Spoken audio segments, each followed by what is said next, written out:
ఏదన్నా గుర్తుకొచ్చినప్పుడు చేస్తామంటే ఎత్తవు ఫోను. ఎట్లా చెప్పు చేయాలి నీతో? చెప్పు. ఏంది పవన్ కళ్యాణ్ పక్కన పెట్టేసినట్టనా ఎట్లా? ఏంది ఇప్పటికి దగ్గర దగ్గర జనవరి 26వ తారీఖున కలిసిన పవన్ కళ్యాణ్ తిరిగి మళ్ళీ ఇంతవరకు అధికారిక లాంఛనాలు, అధికారికి సంబంధించిన ఏంది ఏదైతే అధికారికంగా ఉండే జరిగే ప్రోగ్రామ్స్ ఉన్నాయో వాటిలన్నిటి కూడా ఎక్కడ పాల్గొనటం లేదు. అది పవన్ కళ్యాణ్ ఇప్పుడు పక్కన పెట్టినట్టునా ఇంకా ఉన్నాడా, లేకపోతే మనస్పర్ధలు పవన్ కళ్యాణ్ ఏమన్నా ఓదార్చారా? అసలు ఇది ఎందుకు వచ్చింది? డిప్యూటీ సీఎం లోకేష్ కావాలన్న దానికోసమేనా? ఈయన తీసేస్తారా? ఈయన తీసేసి ఉప ముఖ్యమంత్రిగా ఆయన పెడతారేమో.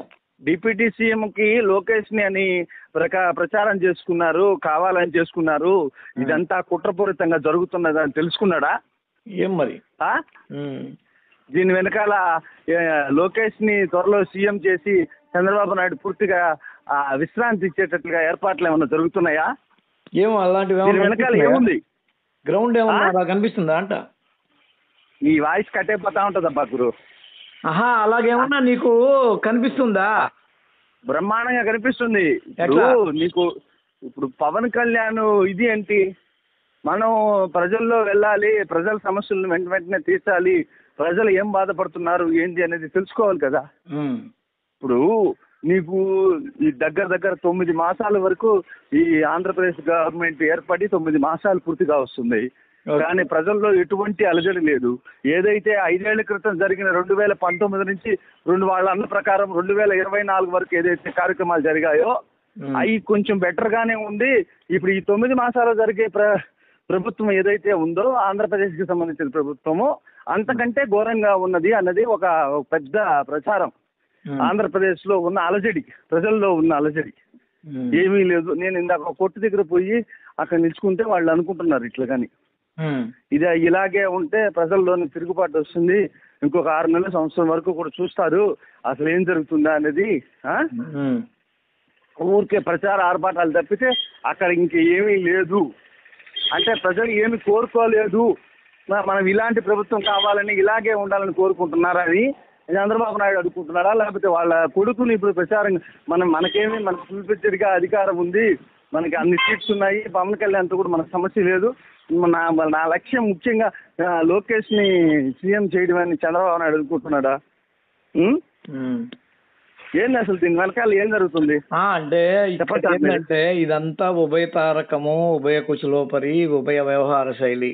కారణం ఏంటంటే ఇప్పుడు నువ్వు పవన్ కళ్యాణ్ తీసుకొచ్చి నేలకు గిరాటీస్ కొట్టే పవన్ కళ్యాణ్కి ఏం పెద్ద పోయేది ఏం లేదు. కాకపోతే ఆ ఉప ముఖ్యమంత్రి ఉద్యోగం ఊడిపోద్ది, ప్రతిపక్ష హోదా వస్తుంది. ఎందుకంటే ప్రతిపక్షం అనేది కనీసం లేదు కదా. కాబట్టి అక్కడ బీజేపీకి ఎన్ని సీట్లు ఉన్నాయి? 8 ఉన్నాయా? 8, 21, 29 అంటే ప్రతిపక్షం దాటేసినట్టే. అయితే అసలు ఈయనే దాటేశాడు. వాళ్ళు కూటమి కట్టి వచ్చే రోజుల కోసం పోరాడతారు, వాళ్ళకి అది స్ట్రెచ్చింగ్. కాకపోతే పవన్ కళ్యాణ్ అనే వాడిని వీళ్ళు ఎంత తొందరగా ఇది చేస్తే అంత వ్యతిరేకత వస్తుంది. అది ఎప్పటికీ పట్టించుకోరు ఎవరు, టీడీపీ గాని. కానీ ఒక పక్క జగన్ కాసుకో ఉన్నాడు కదా వీళ్ళు. మరి అవును, మరి వీళ్ళ కుట్ర జరిగితే పవన్ కళ్యాణ్ తోడైతే వీళ్ళిద్దరు ఎవరు బెటర్ అని తెలిసిపోతుందా ఇప్పుడు? అంటే చంద్రబాబు నాయుడు ఇది అంటే సీఎం గా పనికిరాడు అనే ఉద్దేశంతోనే కదా ఇప్పుడు పవన్ కళ్యాణ్ ఏమన్నాడు? సీఎం గా పనికిరాడు అనేది ఎవడన్నా ఇప్పుడు నిరూపించగలడా? అతను వాల్ స్ట్రీట్ జర్నల్ పెద్ద ఇంటర్నేషనల్ ఐకాన్ అయిపోయాడు. అతను పనికిరాడు అనేది జరగదు. అతను ఇంకోటి ఏంటంటే వాళ్ళ అమ్మ ఎప్పుడో చెప్పింది, ముసలోని పక్కన పెట్టేద్దామా మనం అని చెప్పి అనేది ఆమె కోరుకుంది. ఎందుకు కోరుకుందంటే ఆమెకి 3 ముఖ్యమంత్రులకి ఆమె బంధుత్వం. ముఖ్యమంత్రి కూతురు, ముఖ్యమంత్రి భార్య, ముఖ్యమంత్రి తల్లి అనేది ఆమె కావాలి, ఆమె కోరిక అది. అవును. ఆ క్రమంలో ఆమె ఏం చేస్తుంది అంటే వీలైనంత తొందరగా చంద్రబాబుని దించేసి లోకేష్ ని ఎక్కించాలనేది ఆమె తహతహ ప్రచారానికి ముందు నుంచే ఉంది. అవును. దీన్ని బట్టి ఇప్పుడు చంద్రబాబు దీనికి 4 సార్లు ముఖ్యమంత్రి అనే ట్రాక్ రికార్డు, ఆ తర్వాత 8 ఏళ్ళు ముఖ్యమంత్రి పనిచేసిన ట్రాక్ రికార్డుని కేసీఆర్ కూడా ఫెయిల్ అవుట్ అయిపోయాడు. ఇంకెవరు లేరు అందుకోవడానికి. ఒకవేళ ఉంటే జగన్ కి ఉండేది ఇంతకు ముందు, ఇప్పుడు మళ్ళీ చెప్పలేము. ఎందుకంటే జగన్ గెలిచాక మళ్ళీ ఆయన రిపీట్ అయ్యాక అప్పుడు జరుగుద్ది 2.0 3.0 అది జరగచ్చు జరగకపోవచ్చు. ఎందుకంటే జగన్కే ఇప్పుడు లోకేష్, పవన్, షర్మిల అంటూ 4 ముక్కలాట అయిపోయింది వ్యాపారం. దీనిలో అతని పాలు అతని భాగం అతను పంచుకునేసరికి చాలా కష్టం. ఓ పక్క ఏంటంటే జగన్ ఆల్రెడీ చూశారు, ఇవన్నీ చాలా ఉన్నాయి. సరే కొన్ని పాలిటిక్స్ 2014-19 మధ్యలో కూడా ఆయనకి ఇట్లాగే ఉండింది. వాడు ఏదో ట్రిక్ చెప్పాడు కాబట్టి గెటాన్ అయిపోయి 2019లో వచ్చేసాడు. ఇతనికి మళ్ళీ ఇంకో ట్రిక్ తగలొచ్చు, ఇతను రావచ్చు రాకపోవచ్చు, కాదంట్లా. ఇదంతా ఏంటంటే చంద్రబాబు యొక్క సామర్థ్యానికి ఎప్పటికీ పరీక్ష కాదు. ఎందుకంటే చంద్రబాబు అనే వాడికి ఎవ్వడు పోటీ రాలేడు 2 తెలుగు రాష్ట్రాలు. అది అయిపోయింది చరిత్ర. ఏ ముఖ్యమంత్రికి లేనంత ఎక్కువ కాలం ట్రాక్ రికార్డు ఉంది. కాబట్టి చంద్రబాబు ఇష్యూ కాదు. ఇప్పుడు ఇష్యూ ఏంటంటే ఎలాగైనా సరే నేను బతుకుండగానే, మా ఆయన బతుకుండగానే పూర్ణ కుంభల అదేదో అంటారు చూడు, పూర్ణ కుటుంబం నిండుగా ఉన్న వేళే నేను అన్ని ముఖ్యమంత్రులకి, 3 ముఖ్యమంత్రులకి కూతురు, భార్య, ఆ తర్వాత తల్లి అవి అనిపించుకుంటే నాకు అంతకన్నా మించి ఇంకా కావాల్సింది ఏమన్నా. కాదు ఇప్పుడు నీకు ఒక విషయం ఏంటంటే టార్గెట్ 2025 దాటేశారు వీళ్ళు. ఫస్ట్ బాగా ఇది ఆలోచించి ఇప్పుడు నీకు కరెక్ట్ గా లెక్క చెప్తా చూడు. 2025 టీడీపీ ప్రభుత్వం కానీ వీళ్ళు కానీ ఎవరైతే మనోడు పవన్ కళ్యాణ్ కానీ వీళ్ళందరూ దాటేశారు, బయటికి వచ్చేసారు. అంటే దాటేసి ఆ విజయాన్ని పొందేసి వచ్చేసారు. ఇప్పుడు టార్గెట్ అంతా కూడా 2029 ఫస్ట్ 2029 వీళ్ళ టార్గెట్ అయినప్పుడు వీళ్ళు ఏం చేయాలి? ఈ చంద్రబాబు నాయుడు కానీ పవన్ కళ్యాణ్ కానీ ఎవరి ప్లాట్ఫామ్ అక్కడ గెలవడం కోసం ముందు రోడ్డు ఏర్పాటు చేసుకోవాలా, 2029 కోసం. కానీ నువ్వు అనుకున్నట్టు ఇంతవరకు కూడా తెలుగుదేశంకి ఏమన్నా లోతులో ఉన్న ఏదైతే పల్లెటూరులో కానీ ఇంకో దగ్గర కానీ గ్రామీణంగా కానీ ప్రతి దగ్గర కూడా మున్సిపల్ కానీ సంబంధించిన పంచాయతీకి సంబంధించిన కానీ ఏదైతే గ్రౌండ్ లెవెల్లో ఎవరికి ఉంది?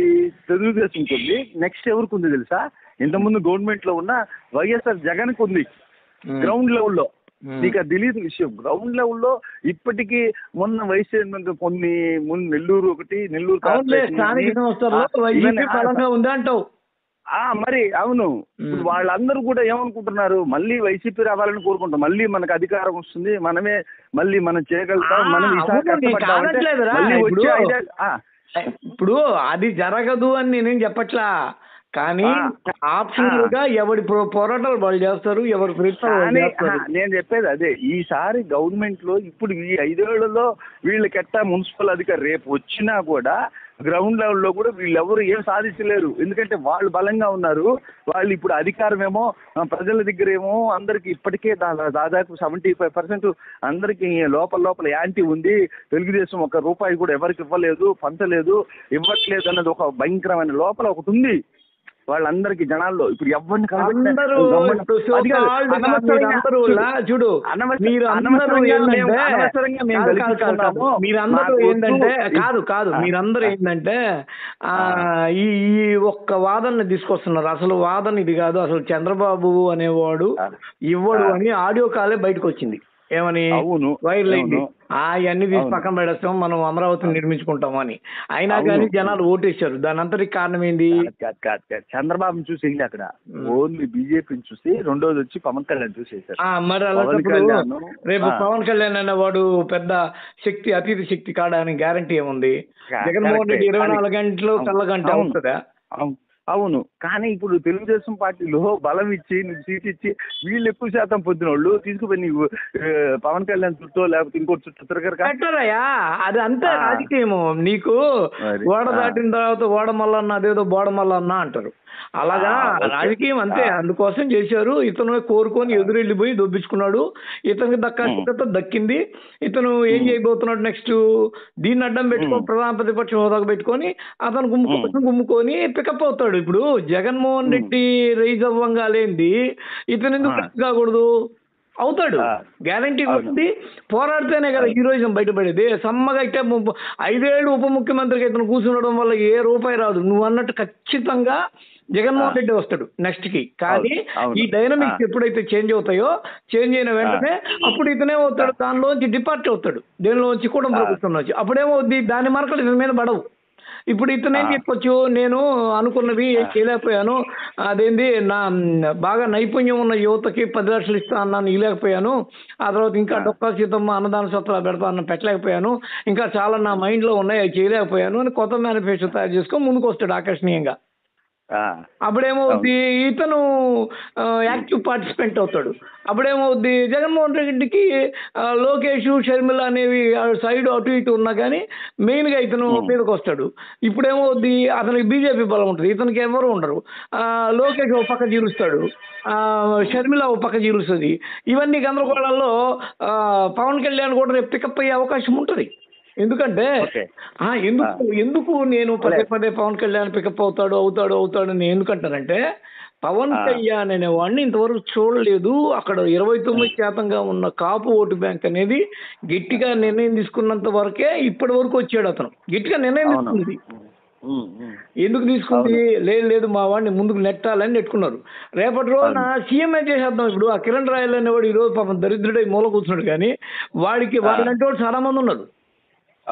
ఏది కోల్ నుంచి తడ వరకు వాళ్ళందరూ అంటే ఈసారి గట్టి కొడదాం అని చెప్పి అనుకుంటే ఒక హిందుత్వ ఓటు 40 నియోజకవర్గాల్లోని హిందుత్వ ఓటు ముందుకు తీసుకెళ్తుంది. ఆ తర్వాత అతనికి బేసిక్గా ఉన్న 29% ఓటు బ్యాంకు కాపు ఓటు బ్యాంకు ముందుకు తీసుకెళ్తుంది. దీనివల్ల అతను ముందుకెళ్తాడు. ఎందుకు అంటే ఇంతవరకు కాపులు సీఎం గాల, బలమైన ప్రాతినిధ్యం ఉండి సమాజంలో, ఆంధ్ర సమాజంలో వాళ్ళు కాల.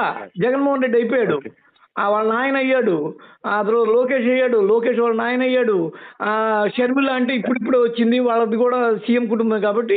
కానీ